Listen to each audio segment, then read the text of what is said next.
Daniel, cara, figura, como é que você tá? Tudo bem? Fala, Maurão, tudo bem? Bom, se a Sara achou os 5 quilos dele, eu não sei, eu acho que ela tá. Nem você também, Mauro, você é super esbelto, elegante. Agora, eu certamente encontrei todos, e mais 5, e mais 5, e mais 5, enfim. Eu estou sendo super competente em encontrar quilos, e para mim, esse negócio de transição não adiantou em nada para emagrecer, pelo Nada, né? contrário. Nada como um estresse para fazer a gente comer um monte, né? Nossa, impressionante. E o pior é que assim, eu nem. Aquela conversa de gordo, né? Eu nem como muito, né? Mas enfim. Eu sei bem o que é isso. E a Sara está oferecendo, ela é muito generosa, está dizendo que pode repassar para quem quiser.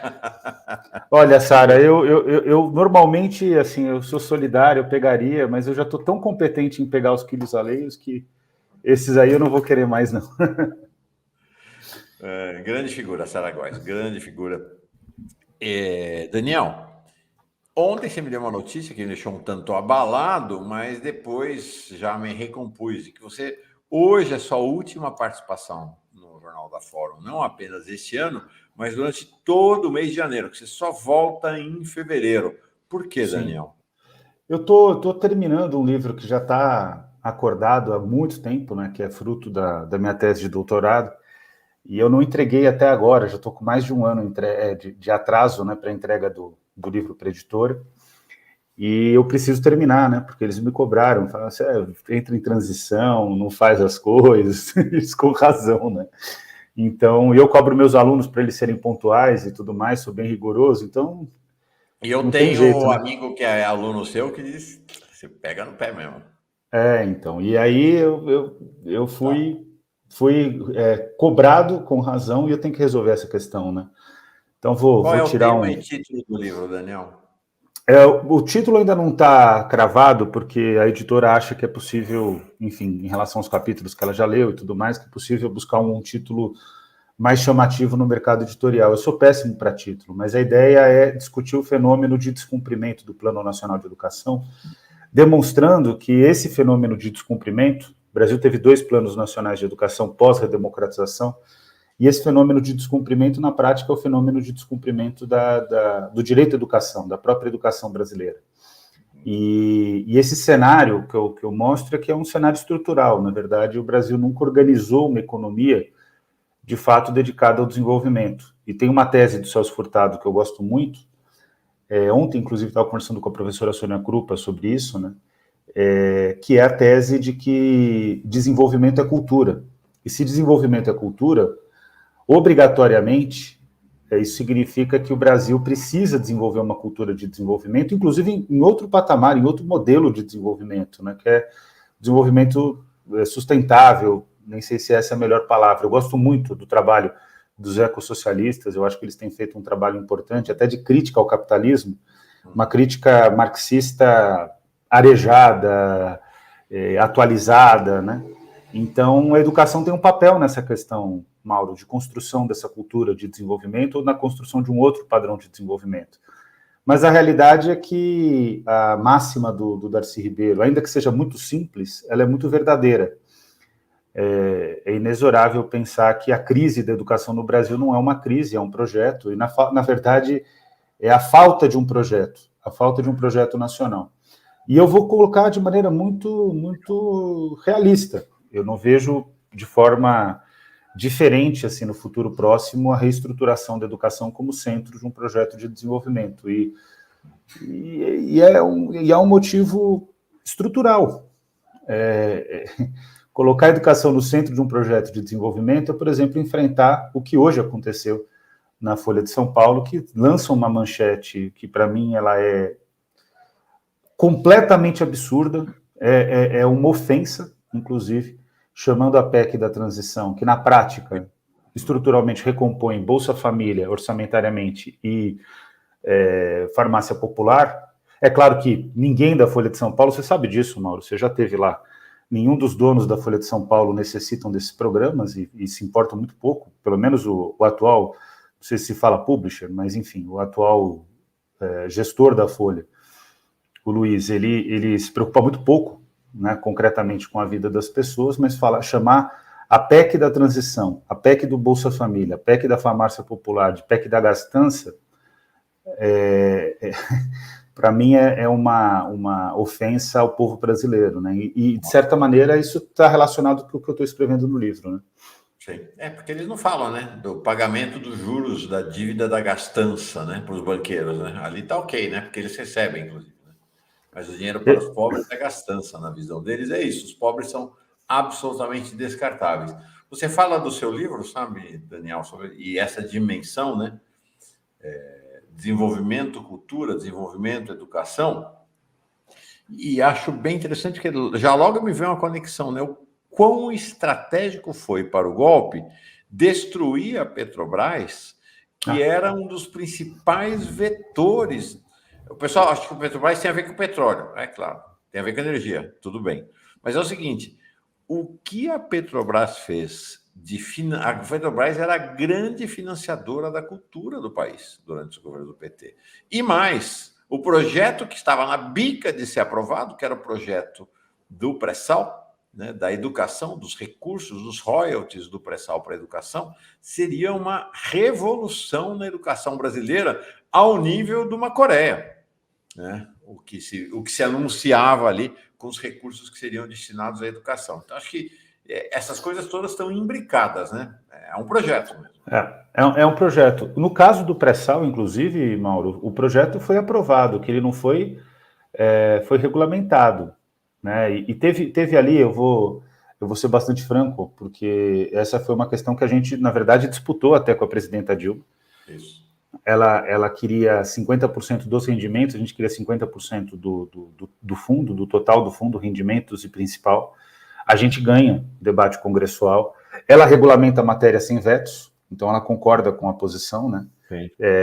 No final das contas, ali em agosto, né? O debate é tudo feito em junho e julho de 2013. E o projeto não é regulamentado porque, na prática, diferente do que é registrado, já existiam ações de desestabilização do governo, inclusive por agentes externos, já em 2012 no Brasil. E aí o projeto não é regulamentado porque, imagina, Mauro, a gente tira do setor financeiro para investir em educação uma enormidade de recursos. Né? As previsões naquele momento, logo nas primeiras ações de exploração, eram na ordem de 28, 32 bilhões. O mercado financeiro não estava... não dava possibilidade de abdicar daquele volume de recursos. Então, a gente vence a presidenta Dilma, e foi uma disputa mesmo, uma disputa de ideias, né? Não num bom nível. Ela aceita a nossa posição, só que aí o mercado financeiro começa a bloquear o projeto sequer regulamentado, e na prática ele já perde efeito. Ele perde efeito em 2024, porque o recurso viria para educação e saúde enquanto nós estivéssemos sob a égide do Plano Nacional de Educação. Incluímos lá porque essa foi a negociação, incluímos lá uma armadilha legal, positiva no caso, né, que era a ideia de que enquanto as metas do Plano Nacional de Educação não forem cumpridas, porque as metas não estão sendo cumpridas, então valeria até o momento em que essas metas fossem cumpridas. O problema concreto, Mauro, é que é uma interpretação que pode ser judicializada, e aí indo para o ambiente da justiça, a gente não pode cravar que a solução seja positiva para o povo brasileiro, porque é raro acontecer o que o Gilmar Mendes fez, Mauro. Eu tive uma vez num debate na OEA, no Panamá, na Comissão de Direitos Humanos, eu fui orador de um questionamento ao governo brasileiro. Então, ficou eu desse lado, os comissionados no meio, e o governo do outro lado, o governo Temer. Então, a gente estava enfrentando o governo Temer. Sabe de quem era o parecer jurídico que o governo Temer levou? Do ministro Barroso, do Supremo Tribunal Federal. O que é inaceitável. O ministro do Supremo não pode fazer parecer para o Poder Executivo. E eles leram o parecer, inclusive, para ser justo com o Barroso, não é que foi um parecer encomendado, mas foi feito um questionamento, o Barroso respondeu, mas foi utilizado. E aí, ao mesmo tempo em que eu estou sendo justo com o Barroso, é preciso também fazer a crítica ao Barroso. Ele sabia qual seria o uso. Então, e eles têm no Supremo um conceito jurídico que é absolutamente vergonhoso, que o Gilmar Mendes pode ter começado a desconstruir esse conceito jurídico. que é a reserva do possível. Então, o artigo 6º da Constituição Federal, que trata dos direitos sociais, ele deve ser implementado com prioridade, mas existe a reserva do que é possível ser feito. O problema da reserva do possível é o seguinte: quem constrói a riqueza brasileira é o povo brasileiro. Constrói mais riqueza para o país o trabalhador que pega o ônibus lotado do que o Jorge Paulo Lemann na Suíça, administrando a 5G Capital, a Ambev e a Embev, que são as duas cervejeiras que ele controla. Então, concretamente, se o povo não está no orçamento público, o que está acontecendo é uma exploração absoluta, uma expropriação da força de trabalho desse povo. Então, isso tem que ser criticado e desconstruído, né? Reserva dos possíveis, né? Tem um possível para um possível para outro. Né? É isso aí. É fantástico. Vou esperar teu livro. Quero ser convidado para a noite de autógrafo e vamos falar dele aqui, assim que for lançado. Não, vai ser um prazer, vai ser um prazer. E te esperamos em fevereiro, então. Então vamos aproveitar esse período da escrita do seu livro, que você vai estar em casa, para a gente fazer nosso encontro presencial tão adiado. Nossa, tão adiado. Eu fiquei doente. Para quem nos acompanha aqui, a gente está. Eu estou devendo, na verdade, porque o Mauro me convida e eu não consigo me organizar. Porque eu consegui me organizar. Vamos ver, quem sabe, semana que vem, logo depois da posse, a gente vai arrumar um jeito. Daniel, queria te perguntar, você participou do grupo de transição da educação, então está envolvido, assim, com o miolo desse processo aí da definição ministerial. A gente tem, eu vou te pedir uma avaliação geral, né? Hoje, coloquei esse placar, na sexta passada a gente tinha anunciado, com base nos levantamentos, que era mais ou menos isso que já estava praticamente definido. A única mudança de lá para cá foi o Josué Gomes que disse não. O resto é mais ou menos isso. Tem lá, a Aniele Franco começou a ser falada para o Ministério da Igualdade Racial, Silvio Almeida para Direitos Humanos, a Sônia Guajajara para o Ministério dos Povos Originários, mas são nomes que a equipe do Lula não confirmou no bastidor. O que a equipe do Lula confirmou no bastidor até agora é isso aqui, nem esses são 100% certos. Então, vou querer um olhar teu mais geral sobre o que está mais pintando aí no universo de até 37 ministérios que o Rui Costa falou. Entre 32 e 37, mais provavelmente 37. Agora, educação, o Camilo Santana, né, chega para lá, uma cotoveladinha na Isolda, assumiu, puxou para ele o ministério. Ambos são do mesmo grupo político, né, originariamente, né, eles são daquela conformação petista, cirista, ou pedetista, ou gomista, para ser mais exato, lá do Ceará, né, comungam das mesmas ideias, a mesma formação ideológica, tudo, mas ela caiu fora e ficou o Camilo. Como é que... quer dizer, ficou. Tudo indica que ficará, porque ministério só vale depois que anuncia. Na verdade, só depois que toma posse. Eu já vi ministro anunciado e que não chegou a tomar posse, né? Então, sempre essa cautela. Mas qual é o cenário, então, especificamente na educação? Olha, Mauro, começando sobre a questão da posse, da escolha do Camilo, quem construiu essa situação foi a própria Isolda. E aí tem que ser justo com o presidente Lula. Ela vai para um evento... Enquanto o Fernando Haddad foi totalmente discreto na trajetória dele do ministério-chave do governo, que é o Ministério da Fazenda. Eu não vou ser hipócrita aqui de dizer, como algumas pessoas dizem, não, o Ministério da Educação é o mais importante, o Ministério da Saúde é o mais importante.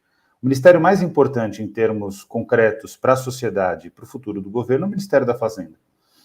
E isso não é um desejo, é uma realidade. Eu gostaria que fosse o da educação, mas não é o que acontece concretamente, porque é o Ministério da Fazenda que acaba determinando as linhas gerais de atuação do governo e a gestão da economia, né, a gestão dos recursos do país, de como o país vai estabelecer uma trajetória de crescimento. Então, a gente não pode ser hipócrita aqui, nem demagógico. Então, o Ministério da Fazenda é o mais central, é o mais importante. O Haddad foi convidado pelo Lula no Egito, algumas semanas atrás, e ficou completamente discreto, fazendo sua trajetória de espera. Foi uma trajetória de espera até o momento em que o Lula deu para ele a demanda de começar a participar de reuniões e depois a demanda de começar a fazer algumas reuniões, fez o teste público do nome do Haddad, viu que tinha condições de bancar o nome do Haddad, bancou o nome do Haddad porque o protagonista do processo se chama Luiz Inácio Lula da Silva. E tem que ser assim. O povo brasileiro não votou no Haddad para ministro da Fazenda. E o Haddad é muito, muito sincero, muito correto nesse sentido. Votou no Lula. O Lula que recebeu o voto. Aliás, vou dizer bem claramente, o povo brasileiro votou no Lula, não votou na chapa Lula-Alckmin. Votou no Lula. Entendeu? Isso é falar, porque a contribuição foi importante. A gente nunca vai desconsiderar o esforço de um aliado, mas é que, indiscutivelmente, o segredo dessa eleição se chama Luiz Inácio Lula da Silva. Eu até gostaria que você... Aqui, umas 3 semanas atrás, diferentemente do que aconteceu no primeiro e segundo governo, no primeiro governo, quando o Lula tinha ao redor dele um núcleo dialógico e decisório, né, que era Zé Dirceu, Genuíno, Pallotti, Aloysio Mercadante, na reeleição, que não tinha mais esse grupo, mas tinha o Marco Aurélio Garcia, desta vez está sendo um Lula muito solitário, né? É um muito Lula solitário. muito solitário nessa escolha, né? Então, eu tenho uma avaliação até um pouco diferente. Assim, eu gosto muito da sua tese, Mauro, e eu acho que ela tem vários acertos, mas eu não acho que o Lula esteja totalmente solitário. Eu acho que ele está construindo com o Haddad, o governo. Minha impressão é essa. O interlocutor dele, não com o mesmo grau de interlocução, mas o interlocutor de fato privilegiado dele é o Fernando Haddad. Para mim, pelo menos, está ficando claro pelas escolhas que o Haddad tem tido uma participação forte. Que parece ser a grande aposta dele na sucessão da liderança dele, né? Eu acho que a grande aposta do Lula é o Haddad e ele tem uma carta na mão, que a gente vai ver se ela de fato é uma carta confirmada, que seria o Boulos como sucessor também a partir de 2024. Mas tudo depende do desempenho de cada um. Né? O Lula sabe que um projeto de governo do Estado, ele não pode estar pautado em pessoas. Tem que estar pautado em pessoas, mas que tenham desempenho. Né? Então, o Haddad e o Boulos, eles vão ser testados. A história testa, né? Não é o Lula que testa. Sim. Mas, enfim, e o que acontece? Ocorre um evento da Fundação Lehman, ela vai para esse evento e é ovacionada como ministra, e ao invés de se posicionar, ela fica quieta e gera uma situação muito ruim para o Lula. O Camilo e o Mano estão até lembrando aqui, não se trata de detonar Isolda, é falar de uma coisa bem simples da ciência política, Marilene Carvalho, da ciência política e da liturgia política. Você não pode fazer gestos que antecipem a decisão do decisor. O Lula é o decisor. Você não pode fazer nada que crie qualquer tipo de constrangimento para o decisor. Resultado, após esse evento, o Camilo e o Eumano, todo mundo vai concordar comigo, não estavam cotados para o Ministério da Educação nesse momento, concordam? Eles não estavam. Ela estava. Ela estava desde novembro. Sim. E aí o que acontece? Faz essa ida, não contradita, não se vai em evento com imprensa nesse momento. Tem que ficar em casa, tem que ser discreto. Um grupo do PT... Basta ver o Padilha, nosso Padilha, que vinha toda semana. O Padilha sumiu, desapareceu, né? Porque ele está lá, né? Está lá na listinha. Tá fazendo o trabalho dele, né? Muito discreto. E aí o que acontece? O Lula, ele tem que ter clareza de duas coisas quando ele escolhe uma pessoa. Que a pessoa vai implementar o projeto que ele concorda, que é o projeto dele, que foi contratado nas urnas. Eu não gosto desse termo, mas é o que é convencional de se falar na política, né? O projeto que é contratado nas urnas, e ao mesmo tempo ele tem que ter a clareza, ele tem que ter a segurança de que se ele precisar, ele demite a pessoa. Porque são muitas variáveis, não adianta a gente ficar achando que o mundo é o que a gente gostaria que ele fosse, o mundo é o que ele é, e a gente tem que trabalhar para que ele seja aquilo que a gente gostaria que ele fosse. Então o que acontece? Se tornou uma situação ruim, porque o PT se mobilizou com razão também. O PT tem todo o direito de se mobilizar, o PT tem uma trajetória na educação, o PT tem resultados na educação e se mobilizou. Qual foi a solução do Lula? Na minha opinião, uma solução que ela é justificável. Eu não estou avaliando se ela foi boa ou ruim. Estou dizendo que ela é altamente justificável. Ele falou, bom, se eu quero trazer a experiência do Ceará, então eu vou pegar o líder político mais fiel a mim do Ceará, o líder real, porque se trata disso, Mauro, também não vamos ser hipócrita. O líder real do grupo político, nesse momento, é o Camilo Santana. Eu vou dizer bem honestamente para você, porque eu conheço bem o Ceará, é o Camilo Santana e o Cid Gomes. Qualquer pessoa que desconsidere os Ferreira Gomes nesse cenário está sendo muito parcial na análise, porque isso não estou falando que é bom ou ruim, mas é um fato. O Cid, o grande abalo para o Ciro, não foi a mudança do Camilo, porque o Camilo é filiado ao PT, ainda que seja fosse muito ligado ao Ciro. A grande traição ali na família Ferreira Gomes é a do Cid. Porque o Cid é naquele momento, até aquele momento, era a liderança mais popular, até mais do que o Ciro no Ceará, porque fez um bom governo, né, considerando os índices de popularidade dele. E, de certa maneira, o poder do Cid é compartilhado com o Camilo, mas se trata da mesma fonte de poder. Então, o Lula está tendo uma grande sacada, porque ele está trazendo o Ceará, está se posicionando no xadrez do Ceará e trouxe uma pessoa que é excelente de bastidor, que vai ser importante para construir hegemonia na Câmara dos Deputados e no Senado Federal. Está isolando o Ciro, né? Que já deixou claro que não vem, né? E está isolando o Ciro e está fazendo isso com primazia. Acontece que para a área da educação, o que isso significa, Camilo Santana, / Isolda? Porque a Isolda não está rompida com o Camilo, ela vai junto com o Camilo para o Ministério da Educação, para a Secretaria de Educação Básica. O que isso comunica para a sociedade? Que o modelo do Ceará vai ser tratado como referência. Qual que é a minha questão em relação ao modelo do Ceará? Isso eu já falei para o Cid. Objetivamente, de forma muito franca, e ele concordou. Quem constrói o modelo do Ceará são as professoras e os professores. Não é a Fundação Lehman, não é o Instituto Unibanco, não é o Instituto Itaú Social, não é o Instituto Natura, não é o Todos pela Educação, que são as organizações empresariais da área da educação. Quem constrói são as professoras e os professores.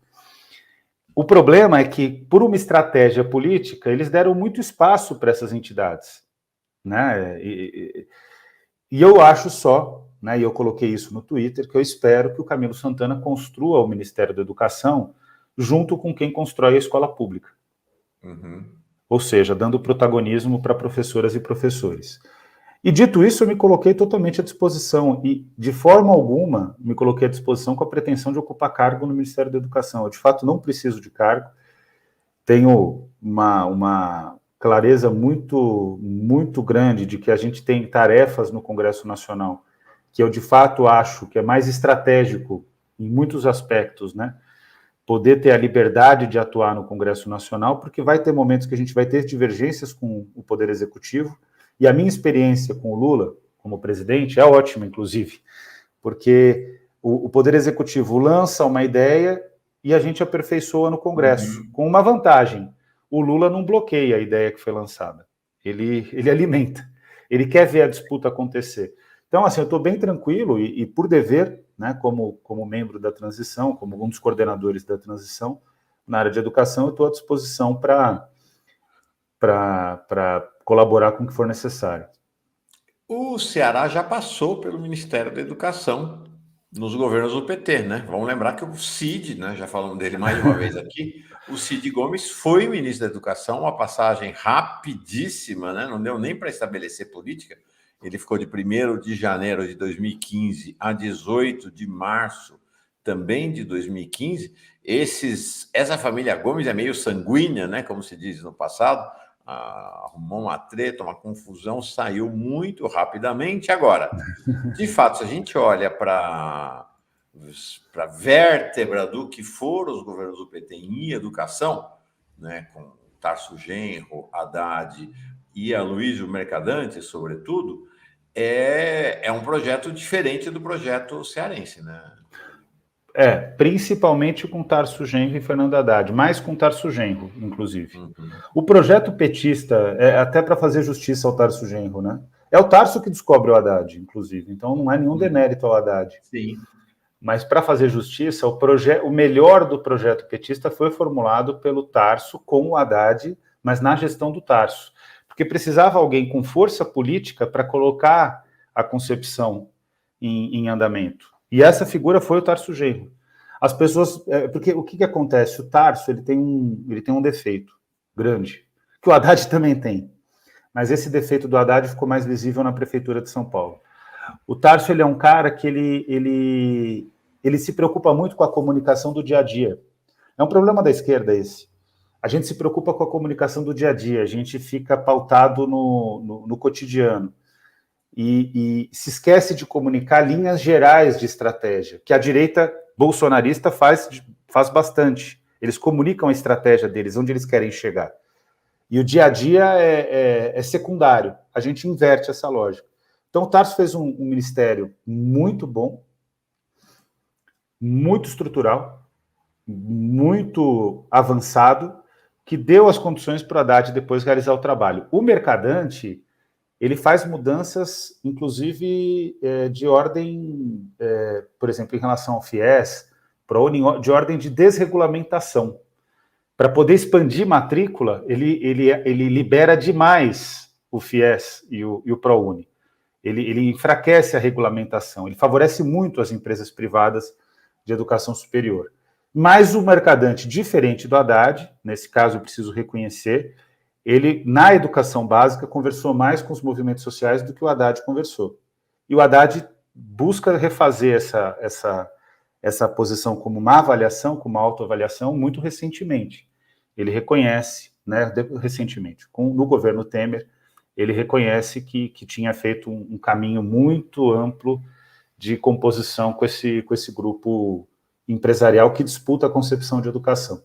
Então, cada um dos três teve a sua contribuição, mas eu acho que a do Tarso Genro ela é seminal, a do Haddad é o trabalho concreto, né, de realização, e o Mercadante ele faz alterações de curso conforme a conjuntura se apresenta, né? Já dá para prever em que vai ser diferente este Ministério da Educação do que foram os Ministérios da Educação, os ministérios com esses ministros, com Camilo, ou ainda não, é cedo? Eu acho que vai ser totalmente diferente. Totalmente. Eu acho que sim. Depende do secretariado que ele vai compor, né? Mas, a princípio, é totalmente diferente. É uma outra concepção de educação básica. Nesse sentido, você tem toda a razão que eu acho que vai ser bem diferente dos três na educação básica. A experiência do Ceará, é preciso colocá-la em perspectiva. Ela vai muito bem nos anos iniciais, mas ela perde razoável fôlego nos anos finais do ensino fundamental e no ensino médio. Uhum. Considerando a rede estadual de educação, que estava sob o Camilo, né, e depois sob a Isolda. E por que perde fôlego? Porque tem questões que não são educacionais que obstruem a educação. Eu vou falar de maneira bem simples para todo mundo entender. A falta de renda das famílias é um fator essencial para o desempenho dos estudantes. Se tem uma lei geral no Brasil, dá para dizer que essa é a lei geral da educação brasileira. Não é só no Brasil, mas no Brasil isso é mais forte do que em outros lugares. Se a renda aumenta das famílias, o aprendizado aumenta. E é simples o motivo disso, Mauro, porque renda significa, todo mundo sabe disso, paz nas famílias, porque uma família endividada é uma família em conflito, significa estabilidade para as crianças, e significa algo essencial, que é a comida, quer dizer, que é o mais básico de tudo. Então, o Brasil é um país em que a questão econômica ela é preponderante sobre a educacional, como qualquer lugar do mundo, mas aqui é mais, porque é um país com muita desigualdade e muita vulnerabilidade. E com muito dado. Também em outros lugares você não tem tantos dados para poder avaliar essa questão, né? Poder cravar essa tendência. Então, qual que é a minha impressão, Mauro? A minha impressão concreta é que o Fernando Haddad pode prestar um serviço, além de liberações orçamentárias, mas ele pode prestar um serviço muito grande à qualidade da educação básica.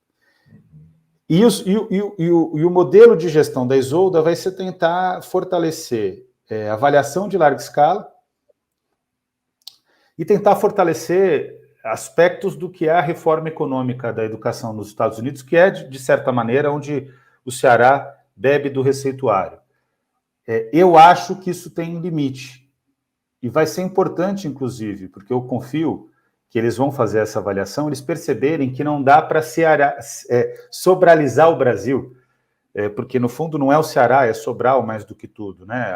O jogo é mais complexo. E mesmo o caso de Sobral, não é uma experiência que dá para dizer que ela é absolutamente bem resolvida, porque também depende, não é por um problema deles ali só, depende também de fatores externos, como a questão econômica. Então, o que eu vejo é que vai ser um ministério que vai trazer uma nova agenda, e essa agenda vai ser debatida pela sociedade, né? Uhum. E eu concordo com o João Coimbra aí, viu, que a educação, como tudo, depende de um projeto de desenvolvimento econômico soberano, independente do imperialismo, e a gente tem que começar a ter coragem, João, de falar os termos. A Juliane Furno está prestando um serviço importantíssimo em relação a isso. A gente não superou a fase do imperialismo. Alguns autores da economia dizem que a gente já superou essa fase do imperialismo, que agora é a fase da globalização e que o imperialismo teria avançado para um imperialismo das empresas, não dos estados nacionais. Tem vários problemas essa teoria, mas concretamente a gente não pode abdicar de falar de imperialismo, de neoliberalismo, para poder, de fato, construir um lugar ao sol para o povo brasileiro, né? O desenvolvimento brasileiro tem que beneficiar quem constrói a riqueza do Brasil, que é o povo brasileiro. Uhum. Perfeito. Para encerrar, ou seja, tem muita coisa para a gente entender e acompanhar, vai ser muito interessante. Uma avaliação geral tua para encerrar sobre o Ministério, eu mostrei aqui, isso é o que está... Né, tem, como eu disse, tem outros nomes aí que estão pintando, né? Tem o Silvio Almeida, mas não tem uma confirmação da equipe do Lula de que realmente vai, né? Não é como um Camilo, por exemplo, que o martelo está batido. Tem a Ana Moser, mas não está certo ainda que vai ser Ana Moser no esporte. Tem a Sônia Guajajara. Enfim, são nomes de insegurança. A própria Marina tem o Jorge Viana aí correndo por fora, né? O bastidor que se fala que está uma disputa barra pesada ali no Ministério do Meio Ambiente. Então, isso aqui pareceu que está mais ou menos consensado até o momento, né? Então, já os 5 anunciados, 6, na verdade, né? Porque a Margarete foi anunciada não numa entrevista, mas pelo Instagram do Lula, né? Então, Haddad, Rui, Flávio, José Múcio e Mauro. O Josué Gomes caiu fora, não topou, mas aí a gente tem Camilo, Luiz Marinho no trabalho, o Mercadante, que é um quase ministro, né? O BNDES tem um status quase ministerial, de fato, o Padilha para a Secretaria de Articulação Política, o Jorge Messias, esse da direita aqui, né, mais perto da Margarete, para a AGU, o Vinícius para a CGU e a Nízia, que está também aparentemente confirmado para a saúde. O que é esse desenho inicial para você? O que ele lhe diz? Olha, a imagem é uma imagem que gera incômodo, não tem como negar, né? A imagem, não estou falando da qualidade dos escolhidos, né? A imagem gera um incômodo porque não reflete a sociedade brasileira. Uhum. São pessoas compromissadas, então a imagem ela não expressa o compromisso de cada um deles com a justiça social no país. Então é importante frisar esse ponto, né? Mas, em termos técnicos, eu acho que é um ministério muito bom. Se eu pudesse aconselhar o Lula, eu não colocaria quem já foi ministro no passado novamente nessa posição, porque ainda que o Lula esteja voltando à presidência da República, então você pode dizer, bom, mas esse critério é contraditório com o próprio Lula. Ainda que o Lula esteja voltando à presidência da República, a situação do Lula é totalmente diferente, porque ele foi escolhido pelo voto. Uhum. Né? E não teria outro, vou ser bem claro, não teria outro líder brasileiro de esquerda que venceria o Bolsonaro. Dito isso, eu acho que é preciso compreender que 2023 não é 2003, e não é tampouco 2007, né? Quando é o início do primeiro e do segundo governo Lula. Isso significa que quem já ocupou pastas não deveria ocupar as mesmas pastas. Por isso que, assim, a troca do Haddad da educação para a Fazenda eu acho positiva, porque está numa outra tarefa. Então, eu não estou negando a qualidade de cada uma dessas pessoas, pelo contrário. Mas quem já ocupou pasta não deveria ocupar a mesma pasta e realizar a mesma tarefa. Nesse sentido, por exemplo, eu estou falando do caso da Marina. Eu acho importantíssimo a Marina estar na esplanada. mas não no Ministério do Meio Ambiente, porque o mundo é outro, as demandas são outras. Nós não podemos ter uma ministra que tente determinar uma agenda que é uma agenda que foi pouco atualizada no discurso dela. Estou sendo bem franco aqui, Mauro, porque meu compromisso é com a franqueza. Nesse sentido, até a Isabel, que também já ocupou, ela também não deveria estar no Ministério, mas ela tem um discurso mais avançado. Agora, abdicar da Isabel e da Marina e colocar o Jorge, por mais que seja um grande cara, é estranho, porque aí a foto continua machucando. Então, tem alternativas. A Anísia é um ótimo exemplo. As pessoas estão fazendo uma crítica muito pesada ao Lula por conta do caso Isolda Camilo, mas, gente, vamos ser sinceros, a Anísia, o Lula está bancando, e está bancando com a mesma força que ele bancaria a Isolda, só que vocês veem a diferença da descrição da Anísia. Ela correspondeu a uma descrição. E vou dizer outra coisa que é importantíssima frisar aqui. Na transição, 2 grupos de trabalho, 3, estão influenciando bastante a definição dos titulares. O grupo de justiça e a composição do próprio ministério, liderado pelo Flávio Dino. O grupo de saúde foi liderado pelo Padilha, inclusive, mas que fortaleceu a Anísia, porque é uma pessoa extremamente generosa, o Padilha, e ciente do que se constituiu, e o grupo da cultura com a Margarete Menezes. São grupos que trabalharam em favor do Lula. Não fizeram disputa pública, as disputas foram internas e fortaleceram a escolha do Lula. Essa é uma postura que eu acho invejável, e falo isso fazendo uma autocrítica minha, inclusive, porque eu estou dentro da coordenação, em relação aos outros grupos, incluindo a educação. Então, assim, gente, eu não tenho nenhum tipo de compromisso com o erro mesmo. Eu odeio, porque agora o Dória aprendeu essa frase, que é uma frase que, inclusive, tem origens de esquerda, né? Uma frase que, escrita e falada de outra forma, ela remonta ao Lenin, né? Mas o Dória deve ter ouvido depois, a frase circulou tanto, Maurão, que uma hora o Dória ouviu e ele fica reproduzindo isso, né? Mas nesse sentido é importante cravar aqui, dizer que eu acho que saúde, cultura e justiça fizeram um trabalho melhor do que nós na educação nesse sentido, né? Fica de lição, né? Gostaria que tivesse sido diferente. E Rita, Dantas, eu não acho que a Marina não seja show no meio ambiente. Eu só acho que para um governo novo é preciso de caras novas. Sônia Guajajara, uma cara novíssima. Cara novíssima. Perfeito. Mandar um beijo para a Sônia. Sônia vai ser, se for chamada a cumprir essa tarefa, porque depende do Lula e a gente vai respeitar a decisão dele, mas se a Sônia for convocada para essa tarefa, vocês podem ter certeza que ela vai fazer um trabalho brilhante. A Sônia merece toda a confiança e é uma mulher incrível. Um beijão, Sônia, tamo junto. Sônia assiste, viu, Mauro? De vez em quando. Uma vez ela falou, vi você no Mauro. O Mauro é show de... O Mauro adora. O Mauro é sucesso. Mauro Plínio, né? Homem.